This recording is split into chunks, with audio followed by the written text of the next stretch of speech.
There is a kind of INTJ life that looks extraordinary from the outside and feels strangely empty on the inside.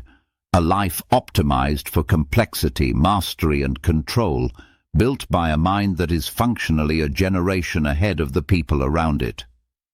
DH is a clean example of that archetype, not as a person to judge, but as a pattern to study. A prodigy in systems and strategy, an architect of artificial minds, someone whose intuition and logic reshape what intelligence is allowed to be.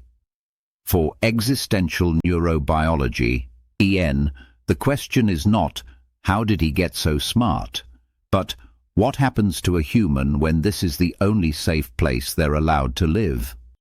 From an EN lens, the interesting thing is what happens when cognition becomes a primary survival organ very early, and everything else is quietly left behind. That gap is what I am calling cognitive isolation. Cognitive isolation is not just being clever, not just being the smartest person in a meeting.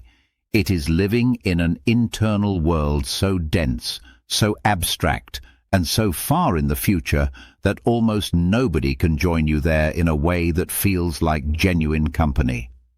You have conversations, you collaborate, you even lead teams, but almost all of it happens in a vertical direction. You explain down, you simplify, you translate. The experience of being met horizontally, mind to mind, is rare enough to feel almost mythical. If you sit anywhere near this archetype, it often starts very young. You notice that adults miss patterns that are obvious to you. You see moves ahead in games. You see cause and effect in families, in classrooms, in systems. People praise you for being bright, and they also tell you to dial it back, to stop overcomplicating things, to be more normal.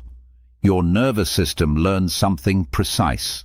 My depth is useful when it produces results, and my depth is too much when it shows up as feeling. So you start making a deal.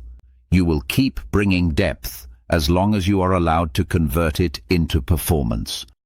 That deal shapes everything that comes after.